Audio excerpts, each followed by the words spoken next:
Newton Abu हजिक स्वाद phone थमदाने माना कोई थीबू उरगा ये क्रिश्चियन ऑल कॉल की हिस्ट्री कक्थली तुमिन लागा मची थमी ये क्रिश्चियन आई मिस कॉल पीरकेसे न्यूटन ngakna कईनो हजिक लेहौदाने ये क्रिश्चियन तादब सारगा तुमिन चटख्रे न्यूटन मसाद करीगुंब खरदी चिंगनरई अदो मा थोइन खंजिलुदे नोंमुसु नुपीदु उनब लामी न्यूटन नंग कोक थोलप कदौगे हाँ अगर थबक चिन्बगा वरीसु कया सानदे उनदब कया कुइरे ngasi khak suti lei unase haibda tawridubo nupi machadu ngakna kaino ta yai nang nungtigi lai tudi ai ngasi di mama ga doctor chatoi ni hai tudi ngasai da sula aga achapot su mayam ama lai rei tudi Newton khanghodana khangsau sau ni ngai phare nang chango ai su chalage nupi machadu pakhatna ta yai shower bo unase ai kem ta khandie Newton मागी वाले तो सतोगा से लिसिंग तरा पिरो हाइबदो नुपी मचादु हराउना thank you तयाय अमुक सिंगिगे को bye bye Newton दु फिंगना युमद हलागा तमुचो Lemna किचरोगे आइमा Newton दु साउना तमुचो कालिगे ये क्रिश्चियन इसे ngangangana थोलागा कइनो तपना ngamgusi हाइड्रो न्यूटन चंगसिलागा ये क्रिश्चियन बु लाक्तना इले नपुनसिदो मिनाय वनि खंगबा मिगी नुपीदबु आई सारगा हुरानलादा उनरामिदबु कइगिनो ये क्रिश्चियना मराय वक्ता नंबर का थेट प्रो नंगी नुपीनि काइना नवा लौदेबो लेसाबिनि कइनो नंगा थंगते न्यूटन पेंदब साउनिंगबा कयाना चंगसिलागा फुगाइनरेई अनिदु उनवा सुंया याद्रे न्यूटन ना हाइदुना नुपी मचा अदुबु ये क्रिश्चियन मा साधुना लासु उनदनवा असेंबदो हाइरमी अस आइटियम किए आइदिना हंखै सुखं खंगदिए आई नंग उनव लापु खुदिंगी नंगना नहान मुपिरकपा फिगर सर्टो अदु दुम लिरकने अदु नत्रदि नंग मा उरसु लोलको होय तयाय न्यूटन नुपीदुदा फजना हाइखिबदगी ये क्रिश्चियन नुपीदु उनव चलबसु असुमन लोटखिरमी माना तौब थबक अमता माइ पागलक्त्रे मसिदगी मा हेना फत्तब मी हाइबदु ओइरक्ले न्यूटन द हेना सिकनाब थमदुना कदाइद करी हाइना नोंमुता मचिन मनाव अनिदु कौनदे न्यूटन द करक्रक यंगसिंदुना फत्तबगी सरुक चांग अमा हेंगदहलहई नोंमगी नुमितनी न्यूटन ना आई खोइदौसि सुम सौगले ngasi चेलदोइनी नुपी मचादुना कइनो तयाय थुमंद्रो खरा लेरग तौसिबा अखोइ नाउसु कन्नंग मसांगमदा लेरे न्यूटन यादरदुना नुपी मचादु उपाय लेता चेनब तारमी न्यूटन गी असोइवा अरोनब कया अचेंग तंजा येंगदुन लेरिबा ये क्रिश्चियन अखाबा मिनु अमग लोइनना पोरम कया यातबा हौख्रे न्यूटन वखल नुंगाइना मिंगसिन ममांगदा लेपग लोइसिली परफ्यूम कादु सिट कापसिली मासु हाथु हाथु खुदांग सिरिबा गरी दु येंगलगा लाकफदा खंगौदना ये क्रिश्चियन द थेंजिनदुना माना पाइरंबा संगोमदु हाइजिनख्रे न्यूटन ना ओ शिट ये क्रिश्चियन नमिनना दु खरा खरा येंबा याद्रो हा न्यूटन माया चिकलगा नंग मखाता दे चोलिदु येंगली अमुक्सु मनम नम्मी कइनो सिबो संगोम मनमसु नमदे सिबु कोक तो जालने न्यूटन मान अमुक काबुक चामथोकनबु होनै अदुबु उपाय लेत्रे याम थुना ड्रेस चेंज तौरगा हाथु हाथु लाक्ली गाड़ीदु थौना आई फोन दि अस थुबु थुरादिवा याउद्र टोक्सनुदा चलुवादा असी खलगा मा नुपी मचादुगी थोंगालदा लाई नुपीदुसु ngaiduna lerami गाड़ीदु उबदा हराउना चंगसिलाई तयाय Newton मनुंगदि थोरकपदुदा नुपीदु मनिंग हल्लगा प्रप्रप चेंसिनख्रे Newton नोक्लगा Haima आइनि नंगबो फुरितु संगोम हाइजिनख्रे याद्रे ngangidu tabi bjanate manungda lotkhre mana fana kauthoknaba kanna khonai adubu thoraktre minai phone du suba amuk kauhore ai di pielo zatni he asi khalingai talak tuda nupi macha du thoglai Newton noklaga ai diwa pel he laomeng thengani nupi du hainadaba midyang ama yinglaklaga paithoga chatki Newton na haima masi makha tav nangde mami tu lauk thoklaga na nang ye Christian masayam nana mong hadana mong marin yamna tana ngasai Newton gi sangkom hajin khiwa furit tu chap manaba amadituna lakli nupi macha duna as noine ambase yam haina ti dai ye Christian machin gadu faina noklaga Newton di yangai aduga khara thokjawani nupi amangda khara chopjawani Newton du sauna kayo tam chon khalise ha nanaw bu hat ngam lawa ye Christiana nang bu khara lemba tamu ne mina koi bu nupi sinatradi nang nupi leitrabo nupi duna tayai chalasila oba ye Christian bu jingduna pukhi Newton changsila aga nupi macha do bu chingi kaino ai tayai ne mana igi frito sangom hajilaga mana atopa lilai ne ye Christiana Newton bu laktana ilaga yambada khut halai de hava leitavni ko Newton mana nupi duda khangdaba kaya masu hairi adubu amata thajadre tasengna ma mamitagi mapi fawpa tarai ai tayai ne ye Christiana phone puthoga phone sisu nangin haige hairo Newton ngakna nang chongsilaga ani do mu phunarami ye Christiana Newton bu phuraga nupi du puraga chatkre mana nupi du puraba matungda nupi duna Newton nate khanglakpadagi mana nan thoknawa thoklakpada Newton na police puraga laklami masina achobu wa thok haibudu oire nupi macha du su magi ije chokni khanna mayumda thinkhre ye Christian ga Newton ga su mayumda warni pura thoibasi leimana achauba yare nang wa amata tarano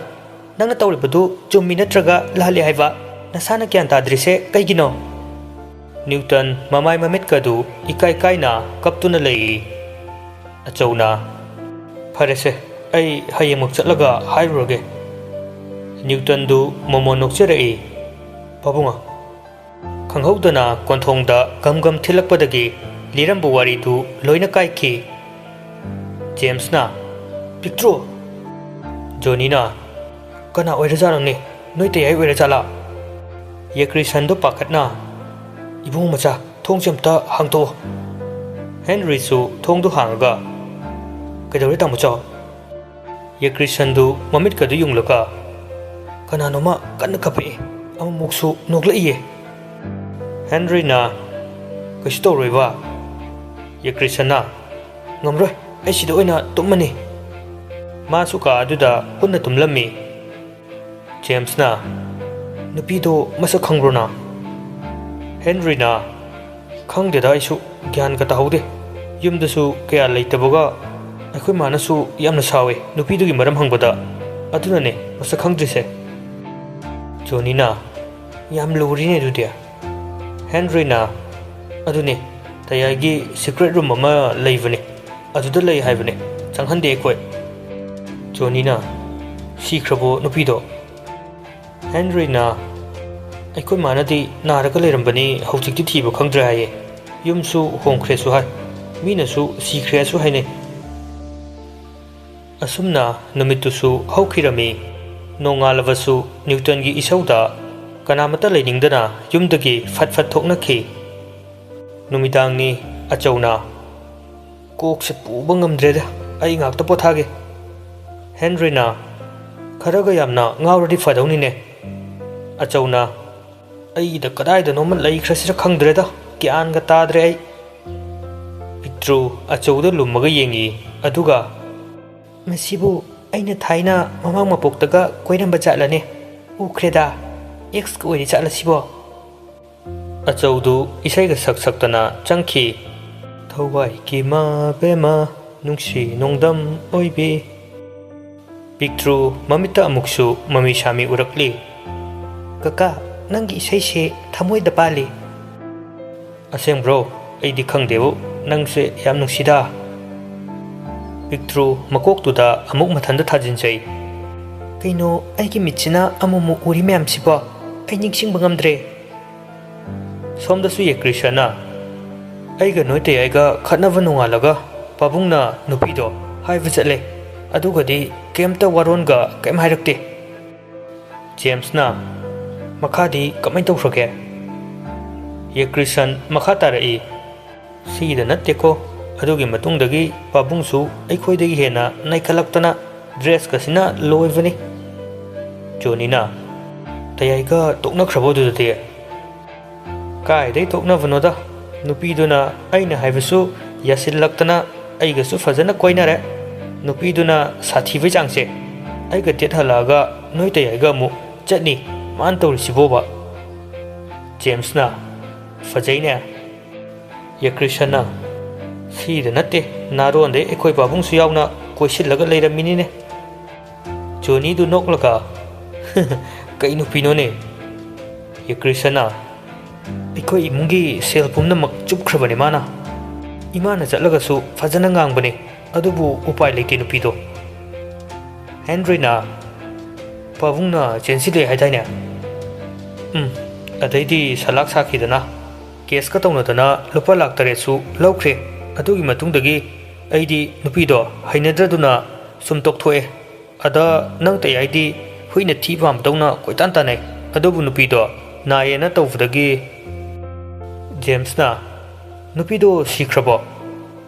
ꯌꯦꯀ꯭ꯔꯤꯁꯟꯅ ꯁꯤꯔꯦꯁꯨ ꯍꯥꯏ ꯌꯨꯝ ꯍꯣꯡꯕꯅꯤꯁꯨ ꯍꯥꯏ ꯐꯪꯈꯤꯗ꯭ꯔꯦ ꯑꯗꯨꯝ ꯅꯪ ꯇꯌꯥꯏꯁꯨ ꯉꯥꯎꯔꯒ ꯂꯩꯍꯧꯔꯤꯁꯤꯅꯤ ꯖꯣꯅꯤꯗꯨ ꯅꯣꯛꯂꯒ ꯄꯥꯕꯨꯡꯁꯦ ꯑꯩꯗꯤ ꯎꯔꯒ ꯁꯨꯝ ꯅꯣꯛꯅꯤꯡꯉꯦꯗ ꯇꯧꯔꯤꯁꯦ ꯌꯦꯀ꯭ꯔꯤꯁꯟꯅ ꯇꯨꯝꯃꯣ ꯌꯥꯔꯦ ꯅꯣꯏꯅ ꯅꯣꯛꯅꯤꯡ ꯂꯩꯔꯗꯤ ꯌꯥꯔꯔꯣꯏ ꯇꯨꯝꯃꯣ ꯇꯌꯥꯏ ꯂꯥꯛꯑꯅꯤ ꯁꯣꯝꯗꯅ ꯄꯤꯛꯇ꯭ꯔꯨ ꯅ꯭ꯌꯨꯇꯟꯒꯤ ꯃꯇꯨꯡꯗ ꯀꯣꯏꯅ ꯏꯟꯅꯔꯒ ꯂꯩꯔꯦ ꯆꯣꯡꯂꯛꯂꯤꯕ ꯃꯤꯍꯨꯜꯗꯨꯅ ꯃꯁꯥꯗ ꯋꯥꯍꯪ ꯀꯌꯥ ꯑꯃ ꯍꯪꯂꯤ ꯀꯔꯤꯒꯤꯅꯣ ꯅꯪꯒꯤ ꯅꯅꯥꯛꯇ ꯍꯦꯛ ꯅꯛꯁꯤꯟꯕꯒ ꯑꯩꯒꯤ ꯃꯤꯍꯨꯜꯁꯤꯅ ꯈꯪꯆꯣꯡ ꯆꯣꯡꯕ ꯍꯦꯟꯒꯠꯂꯛꯏꯕ न्यूटन यू ngौरगा लागा अमुक कपी नंगु ngakpiniye नंगना फना लालसु नंगु ngakpiniye तयागी नाकता लाओ कैदौबगे पिक्ट्रु ngakना मचिंदा सोलई तयाय अमुकसु ममित उरकले करीनो खंगदबा हौख्रब वारी खरा तयाय अैगी वखल थादोकपियो अै तसेंगना तयाय उबदा सिनिंगबा फावे न्यूटन नुंगाइतना अै नंगना खुंफम कया सोयख्रबसु अै नंगबु ngakpigani ngakpikigani अैबु अमुक हन्ना थि खलकनो ngasi hayeng sigani khangdraba अैबु नंगना करीगी युमसिदा हंजिन हंजिन लाइबनो वहाई सिंगदु पिक्ट्रु गिना कोंग सिंगजा याइना तत्तना तारी तौरिबा मतौदुदा पिक्ट्रु मिलुदगी मपिसु सिंथरई तयाय यू ngौरगा लैरिबा न्यूटन तारदुना ह कनानो पिक्ट्रु तपना अैने न्यूटन सु हाइरी अैने हाइदी कनानो हा पिक्ट्रु थोरागा न्यूटन की ममांगदा लेपी न्यूटन पिक्ट्रुबु कोक्तगी तोन फावु यंगई मकोक्तना बोरा मचेत मचेत सेगाइरगा पुल्ली ममाई ममित्तुना इरंग लंगबु मखै नुमित युंग बिमाना ड्रेस तो लेपली न्यूटन दु हौना नोक्थोरई कताइदे अंगाउबिनो नंगबो पिक्ट्रुना अै अंगाउबि नतिये भूतने न्यूटनना चलो चलो सिदा कई हुरानबा चंगैनो पिक्ट्रुना कईसु हुरानबिरोये कईनो मांगे तौबने न्यूटन हौगलागा पिक्ट्रुबु इंथोकेना चंगसिलई हौदोंग लंबोइबि हेक मानखै चलो हे भूतनी कायनगा ओथोंग इकाय खंगिद्रेदा पिक्ट्रुना नते तयाय अै मखा ताबा नंगदे न्यूटनना फथेंगई खंगौदे चार्ज लेनबगुम अनिदु चिंगसिनै अदुगा मिकुपतुदा अदुमक ग्यान मांगदुना ताक्रे ngayhaktang leiraga पिक्ट्रु मिकप थोरई मकोकतो पाइरगा न्यूटन की सीक्रेट रूम लोमदा चंगई अदुदा लेरिबा फोटो सिंगदु उबदा मा हौजिक्ति हौखिबा थौदोकसिंगदु मरी मरी निंगसिंगलक्ले माने पिक्ट्रु अतै कनासु नते न्यूटन की थमोइनुंगदा लातुना थमिबा नुंसिबिदुनी ꯄꯨꯝꯅꯃꯛꯀꯤ ꯍꯧꯔꯛꯐꯝ ꯃꯔꯨꯗꯤ ꯄꯤꯛꯇ꯭ꯔꯨ ꯃꯥꯅ ꯑꯣꯏꯔꯝꯃꯤ ꯃꯁꯤ ꯃꯥ ꯍꯧꯖꯤꯛꯇ ꯒ꯭ꯌꯥꯟ ꯂꯥꯛꯏ ꯏꯃꯨꯡꯗꯨ ꯂꯩꯈꯥ ꯇꯥꯅ ꯃꯥꯡꯍꯟꯈꯤꯕꯤ ꯄꯤꯛꯇ꯭ꯔꯨꯅꯤ ꯄꯤꯛꯇ꯭ꯔꯨ ꯐꯣꯇꯣꯁꯤꯡꯗꯨ ꯌꯦꯡꯂꯒ ꯀꯞꯂꯛꯏ ꯇꯌꯥꯏ ꯑꯩ ꯂꯩꯔꯤꯌꯦ ꯅꯪꯅ ꯑꯁꯨꯝꯅ ꯇꯧꯒꯅꯤ ꯍꯥꯏꯕ ꯑꯩꯒꯤ ꯋꯥꯈꯜꯁꯤꯗꯁꯨ ꯂꯝꯁꯤꯜꯂꯨꯗ꯭ꯔꯦ ꯑꯩ ꯇꯁꯦꯡꯅ ꯇꯌꯥꯏꯗ ꯂꯥꯜꯂꯦ ꯍꯥꯏꯕꯒ ꯇꯧꯕꯒ ꯄꯤꯛꯇ꯭ꯔꯨꯗꯨ ꯂꯩꯃꯥꯏꯗ ꯑꯗꯨꯃꯛ ꯒ꯭ꯌꯥꯟ ꯃꯥꯡꯗꯨꯅ ꯇꯥꯈ꯭ꯔꯦ ꯁꯣꯝꯗꯅ ꯅ꯭ꯌꯨꯇꯟꯗꯨ ꯍꯧꯒꯠꯂꯛꯑꯒ ꯍꯧꯖꯤꯛꯇ ꯁꯤꯗ ꯍꯨꯔꯥꯟꯕꯤ ꯑꯃ ꯂꯩꯔꯝꯕꯗꯨꯕꯨ ꯆꯦꯟꯈ꯭ꯔ ꯃꯥꯜꯂꯦꯅꯦ 마저 토이니 ꯌꯦꯡꯂꯨꯗ ꯐꯃꯨꯡꯗ ꯀꯥꯔꯒ ꯇꯨꯝꯈ꯭ꯔꯦ ꯅꯨꯃꯤꯠꯇꯨ ꯑꯁꯨꯝꯅ ꯑꯗꯨꯃꯛ ꯍꯧꯈꯤꯔꯝꯃꯤ ꯃꯊꯪꯒꯤ ꯑꯌꯨꯛꯅꯤ ꯃꯌꯥꯝꯗꯨ ꯅ꯭ꯌꯨꯇꯟ ꯊꯣꯔꯛꯇ꯭ꯔꯤꯉꯩ ꯕ꯭ꯔꯦꯛꯐꯥꯁꯀꯗꯨ ꯐꯠ ꯆꯥꯁꯤꯜꯂꯤ ꯄꯤꯛꯇ꯭ꯔꯨ ꯊꯣꯔꯛꯑꯒ ꯀꯩꯅꯣ ꯑꯩ ꯉꯁꯤꯗꯤ ꯑꯉꯥꯟꯕ ꯃꯐꯝꯗꯒ ꯊꯣꯛꯄ ꯌꯥꯔꯤꯁꯤꯅ ꯆꯨꯝꯃꯤ ꯉꯔꯥꯡꯒꯤ ꯊꯧꯗꯣꯛꯇꯨꯅꯅꯤ ꯑꯩ ꯇꯌꯥꯏꯗ ꯑꯩꯒꯤ ꯏꯔꯥꯜꯁꯦ ꯉꯥꯛꯄꯤꯌꯨ ꯍꯥꯏꯖꯒꯅꯤ ꯑꯩꯒꯤ ꯉꯥꯛꯄꯤꯐꯝ ꯊꯣꯛꯇ꯭ꯔꯕ ꯏꯔꯥꯜꯁꯦ ꯉꯥꯛꯄꯤꯌꯨ ꯍꯥꯏꯖꯒꯅꯤ ꯄꯤꯛꯇ꯭ꯔꯨ ꯑꯃꯨꯛꯁꯨ ꯈꯜꯂꯨꯔꯒ ꯅꯤꯡꯉꯝꯗꯅ ꯀꯞꯆꯔꯤ ꯄꯨꯝꯅꯃꯛ ꯍꯧꯖꯤꯛꯇꯤ ꯃꯥ ꯒ꯭ꯌꯥꯟ ꯂꯥꯛꯂꯦ ꯍꯦꯟꯔꯤꯛ ꯈꯣꯏ ꯃꯌꯥꯝ ꯂꯩꯔꯤꯕꯗꯨ ꯃꯅꯥꯛꯇ ꯂꯨꯝꯗꯅ ꯂꯥꯛꯏ ꯃꯥꯅ ꯂꯥꯛꯄ ꯎꯕꯗꯒꯤ ꯆꯞ ꯆꯥꯔꯝꯕ ꯃꯌꯥꯝꯗꯨ ꯇꯨꯃꯤꯟ ꯂꯨꯛꯊꯔꯒ ꯃꯥꯒꯤ ꯆꯥꯅꯔꯤ ꯄꯤꯛꯇ꯭ꯔꯨꯅ ꯀꯩꯅꯣ ꯑꯩ ꯂꯥꯛꯄꯗꯒꯤ ꯇꯧꯔꯤꯁꯤꯕꯣ ꯎꯈ꯭ꯔꯖꯥꯠꯂꯣꯅꯦ ꯇꯨꯃꯤꯟꯅ ꯇꯞꯅ ꯃꯈꯣꯡꯗꯨ ꯊꯥꯡꯉꯒ ꯆꯪꯉꯛꯏ ꯃꯊꯛꯇꯨꯗ ꯀꯥꯔꯒ ꯄꯥꯛꯊꯔꯒ ꯂꯩ ꯑꯆꯧ ꯃꯌꯥ ꯀꯥꯔꯒ ꯌꯦꯡꯗꯨꯅ ꯂꯩ ꯌꯦꯀ꯭ꯔꯤꯁꯟꯁꯨ ꯉꯛꯅ ꯌꯦꯡꯂꯤ ꯂꯩꯃ ꯃꯃꯤꯠꯇꯨ ꯂꯥꯎꯊꯣꯛꯂꯒ ꯍꯩꯃꯥ ꯍꯦꯟꯔꯤ ꯅꯣꯛꯂꯒ ꯀꯩꯅꯣ ꯇꯌꯥꯏ ꯇꯧꯔꯤꯗꯨꯕꯣ ꯖꯦꯝꯁꯀ ꯖꯣꯅꯤꯒꯁꯨ ꯅꯣꯛꯄꯗ ꯂꯣꯏꯔꯦ ꯄꯤꯛꯇ꯭ꯔꯨ ꯃꯣꯏꯅ ꯉꯥꯡꯅꯕꯗꯨ ꯇꯥꯔꯒ ꯁꯤꯠꯂꯒ ꯄꯥꯛꯊꯔꯒ ꯆꯠꯂꯤ ꯂꯩꯃꯅ ꯍꯩ ꯌꯥꯏꯃ ꯀꯩꯅꯣ ꯅꯪꯕꯨ ꯉꯥꯎꯔꯕꯣ ꯄꯤꯛꯇ꯭ꯔꯨ ꯃꯉꯣꯟꯗ ꯂꯣꯏꯅ ꯑꯣꯟꯁꯤꯜꯂꯒ ꯌꯦꯡꯉꯛꯄꯗꯨꯗ ꯉꯛꯅ ꯀꯩꯅꯣ ꯑꯩꯉꯣꯟꯗ ꯑꯣꯏꯔꯖꯥꯠꯂꯅꯦ ꯌꯦꯀ꯭ꯔꯤꯁꯟꯅ ꯖꯨꯗꯨꯗ ꯀꯩꯅꯣꯝꯃ ꯊꯝꯗ꯭ꯔꯗꯤ ꯌꯥꯔꯣꯏꯅꯦ ꯁꯤꯗꯤ ꯄꯤꯛꯇ꯭ꯔꯨ ꯃꯉꯛꯇꯨ ꯈꯤꯇꯪ ꯊꯤꯡꯒꯠꯂꯒ ꯑꯩꯉꯣꯟꯗꯔꯥ ꯃꯌꯥꯝꯗꯨ ꯍꯟꯗꯛꯇꯤ ꯍꯧꯅ ꯅꯣꯛꯊꯣꯔꯛꯏ ꯄꯤꯛꯇ꯭ꯔꯨ ꯉꯛꯅ ꯀꯩꯅꯣ ꯅꯣꯏꯁꯦ ꯑꯩ ꯁꯛ ꯊꯤꯌꯦꯅ ꯅꯣꯛꯅꯔꯤꯔꯥ ꯌꯦꯀ꯭ꯔꯤꯁꯟꯅ ꯂꯥꯛꯑꯣ ꯃꯦꯟꯇꯦꯜ ꯍꯣꯁꯄꯤꯇꯥꯜꯗ ꯍꯥꯟꯅ ꯌꯧꯔꯨꯔꯁꯤꯁꯦ ꯄꯤꯛꯇ꯭ꯔꯨ ꯀꯞꯂꯒ ꯌꯥꯔꯦ ꯅꯪꯁꯨ ꯑꯩꯅ ꯃꯨꯟꯅ ꯈꯪꯉꯤ ꯅꯣꯏ ꯅꯄꯥꯅ ꯆꯥꯅ ꯑꯩꯒꯤ ꯄꯨꯟꯁꯤ ꯂꯩꯈꯥ ꯇꯥꯍꯟꯕꯅꯤ ꯍꯟꯗꯛꯀꯤ ꯋꯥꯍꯩꯗꯨ ꯄꯜꯂꯛꯄꯗꯒꯤ ꯑꯆꯧ ꯐꯨꯛ ꯍꯧꯒꯠꯂꯒ ꯊꯣꯛꯈ꯭ꯔꯦ ꯌꯦꯀ꯭ꯔꯤꯁꯟꯁꯨꯅꯤ ꯍꯦꯟꯔꯤꯛ ꯈꯣꯏꯁꯨ ꯅ꯭ꯌꯨꯇꯟꯒ ꯑꯣꯟꯁꯤꯟꯅꯕ ꯇꯟꯗꯅ ꯐꯨꯛ ꯍꯧꯒꯠꯂꯒ ꯆꯠꯈ꯭ꯔꯦ ꯄꯤꯛꯇ꯭ꯔꯨ ꯊꯣꯔꯛꯑꯒ ꯇꯥꯟꯅꯔꯛꯏ ꯉꯥꯏꯈꯣ ꯑꯩ ꯉꯁꯤꯗꯤ ꯑꯩꯒꯤ ꯄꯨꯟꯁꯤ ꯋꯥꯔꯤ ꯄꯨꯝꯅꯃꯛ ꯅꯤꯡꯁꯤꯡꯂꯛꯂꯦ ꯉꯁꯤꯗꯤ ꯅꯣꯏ ꯇꯣꯔꯣ ꯍꯦꯟꯔꯤꯅ ꯀꯩꯅꯣ ꯇꯌꯥꯏ ꯄꯤꯛꯇ꯭ꯔꯨꯗ ꯄꯥꯈꯠꯅ ꯀꯩꯅꯣ ꯑꯩꯉꯣꯟꯗ ꯇꯌꯥꯏ ꯍꯥꯏꯗꯦ ꯃꯈꯥ ꯇꯥꯕ ꯅꯪꯗꯦ ꯃꯥꯅ ꯉꯁꯥꯏꯗꯒꯤ ꯉꯥꯡꯖꯔꯤꯕ ꯈꯣꯟꯖꯦꯜꯗꯨ ꯅꯨꯄꯥꯒꯤ ꯈꯣꯟꯖꯦꯜꯗꯅꯤ ꯍꯥꯏꯕ ꯒ꯭ꯌꯥꯟ ꯇꯥꯔꯛꯏ ꯄꯤꯛꯇ꯭ꯔꯨ ꯃꯁꯥꯗ ꯀꯔꯤꯅꯣ ꯍꯥꯏꯅ ꯌꯦꯡꯉꯤ ꯑꯗꯨꯒꯗꯤ ꯐꯤꯒꯔ ꯁꯔꯠ ꯑꯃ ꯂꯤꯠꯂꯒ ꯈꯨꯗꯥꯡꯒꯗꯨ ꯂꯣꯏꯅ ꯀꯣꯠꯊꯣꯛꯑꯒ ꯃꯁꯥ ꯃꯎ ꯐꯕ ꯅꯨꯄꯥ ꯑꯃꯒꯤ ꯕꯣꯗꯤꯗ ꯑꯣꯏꯔꯝꯃꯤ ꯄꯤꯛꯇ꯭ꯔꯨ ꯉꯥꯏꯍꯥꯛꯇꯨꯗ ꯃꯀꯣꯛꯇꯨ ꯉꯥꯎꯈ꯭ꯔꯦ ꯑꯣꯏꯃꯥ ꯐꯨꯔꯤꯠꯇꯨ ꯐꯠ ꯈꯨꯝꯖꯤꯜꯂꯤ ꯍꯦꯟꯔꯤꯛ ꯈꯣꯏꯁꯨ ꯉꯛꯅ ꯌꯦꯡꯉꯤ ꯃꯇꯧꯗꯨꯗ ꯄꯤꯛꯇ꯭ꯔꯨꯗꯨ ꯄ꯭ꯔꯞ ꯅ꯭ꯌꯨꯇꯟꯒꯤ ꯀꯥꯗ ꯆꯪꯁꯤꯜꯂꯛꯏ ꯑꯗꯨꯒ ꯃꯤꯔꯔ ꯃꯃꯥꯡꯗ ꯂꯦꯞꯄꯒ ꯌꯦꯡꯉꯤ ꯑꯣꯏꯔꯝꯂꯤꯕ ꯐꯤꯕꯝꯗꯨ ꯎꯕꯗ ꯉꯛꯄꯅ ꯈꯝ ꯊꯦꯡꯂꯦ ꯃꯔꯝꯗꯤ ꯄꯤꯛꯇ꯭ꯔꯨ ꯅ꯭ꯌꯨꯇꯟꯒꯤ ꯍꯛꯆꯥꯡꯗ ꯆꯪꯗꯨꯅ ꯂꯩꯔꯝꯂꯦ ꯑꯗꯨꯒ ꯅ꯭ꯌꯨꯇꯟꯒꯤ ꯊꯋꯥꯏꯅ ꯀꯗꯥꯏꯗ ꯂꯩꯈ꯭ꯔꯕꯣ ꯍꯥꯏꯕ ꯈꯪꯗ꯭ꯔꯦ ꯀꯩꯅꯣ ꯑꯩꯅ ꯇꯌꯥꯏꯒꯤ ꯍꯛꯆꯥꯡꯁꯤꯗ ꯃꯇꯧ ꯀꯔꯝꯅ ꯆꯪꯉꯤꯕ ꯑꯗꯨꯒ ꯇꯌꯥꯏꯅ ꯀꯗꯥꯏꯗ ꯇꯁꯦꯡꯅ ꯄꯤꯛꯇ꯭ꯔꯨ ꯃꯀꯣꯛꯇꯨ ꯄꯨꯕ ꯉꯝꯗ꯭ꯔꯦ ꯀꯔꯤ ꯍꯥꯏꯒꯗꯕꯅꯣ ꯍꯥꯏꯕ ꯈꯪꯖꯤꯜꯂꯛꯇ꯭ꯔꯦ ꯇꯥꯂꯛꯇꯨꯗ ꯂꯩꯃꯅ ꯌꯥꯏꯃ ꯅꯪꯕꯨ ꯀꯥ ꯃꯅꯨꯡꯗ ꯁꯨꯝ ꯂꯩꯔꯅꯨꯁꯦ ꯈꯔꯁꯨ ꯊꯣꯔꯛꯑꯣꯅꯦ ꯁꯟꯗꯦ ꯅꯨꯃꯤꯠꯅꯤ ꯀꯩꯅꯣ ꯈꯔ ꯋꯥꯔꯤ ꯁꯥꯁꯤ ꯄꯤꯛꯇ꯭ꯔꯨ ꯃꯃꯤꯠꯇꯨ ꯂꯥꯎꯊꯣꯛꯂꯒ ꯂꯨꯝꯃꯒ ꯂꯩ ꯑꯧ ꯊꯣꯔꯛꯀꯦ ꯄꯤꯛꯇ꯭ꯔꯨ ꯋꯥꯁꯔꯨꯝꯗ ꯑꯃꯨꯛ ꯆꯪꯉꯤ ꯅ꯭ꯌꯨꯇꯟꯒꯤ ꯁꯛꯐꯝ ꯃꯁꯥꯗꯨ ꯎꯕꯗ ꯀꯞꯅꯤꯡꯂꯦ ꯃꯁꯥꯗꯨ ꯍꯩꯅꯗꯕꯁꯨ ꯐꯥꯎꯔꯤ ꯏꯔꯨꯕ ꯂꯣꯏꯔꯒ ꯊꯣꯔꯛꯑꯝꯃꯤ ꯉꯁꯤꯗꯤ ꯑꯆꯧꯈꯣꯏ ꯃꯌꯥꯝ ꯋꯥ ꯈꯟꯅꯅꯕ ꯌꯦꯀ꯭ꯔꯤꯁꯟꯁꯨ ꯀꯩꯁꯨ ꯂꯣꯏꯅ ꯂꯩꯔꯤ ꯑꯆꯧꯅ ꯑꯩ ꯀꯌꯥ ꯍꯩꯅꯗꯦꯀꯣ ꯅꯣꯏ ꯍꯥꯏꯌꯨ ꯂꯩꯃꯅ ꯃꯣꯏ ꯄꯥꯕꯨꯡꯅ ꯑꯗꯨꯃꯥꯏꯅ ꯇꯧꯔꯒ ꯂꯩꯔꯗꯤ ꯀꯔꯝꯕ ꯐꯤꯕꯝꯗ ꯏꯃꯨꯡꯁꯦ ꯂꯩꯒꯅꯤ ꯁꯣꯏꯈ꯭ꯔꯕꯗꯤ ꯁꯣꯏꯈ꯭ꯔꯦꯗꯅ ꯀꯩꯅꯣꯅꯦ ꯍꯦꯟꯔꯤ ꯉꯛꯅ ꯏꯃꯥꯏ ꯃꯌꯥꯝꯗꯨꯁꯨ ꯀꯔꯤꯅꯣ ꯍꯥꯏꯅ ꯌꯦꯡꯅꯔꯤ ꯅ꯭ꯌꯨꯇꯟ ꯈꯪꯒ꯭ꯔꯥꯎ ꯑꯃ thajin yaukai chingkhatlaga setli sida natana tap napchinbi t-shirt ama litli nongmatasu asumba furit littavani ngasidi masam kadu thau tareikhai taisilaga sanna lekthavadawna hatli sunglass amuba ama upinena tawribadu mathak makhagadu ona teinana uppi handkerchief amasu makhutta pairi masadu ihai hainadabagi mawongda makhuttu suru suru nairi ma lakpa ubada kibasingdu ngasidi nokningbana loire noktanava tumin tumin leinavana henna awaba haibadu oire Newton changsilaga machi amada subchilaga fami machin gadu lipstick sanga ibara khangde ngangtak tawraga lei mayamdu nokningbana loiravani wa hudokfamsu khangdre amuksu kinarivani leimana achauda ingit tawraga wa hudokhali achauna yaima nang ipana tawkiba mayamdu nang napabu ngakpiyo matungda amuk hana tawraroi hanai punsida hanjilase mayamdu sathiraba Newton gi laukalakadawriba khonjeldu ngainaduna leiri karibu hairakpa haina khanari ngai haktang leiraga Newton yam tapna khumlai kaka wahaidu tabda mayamdu ngakna yengnai Newton amuk phat semdorai nate pabungs aido amuksu Newton du tumina lei wakhalda oh English khara hapati manjanida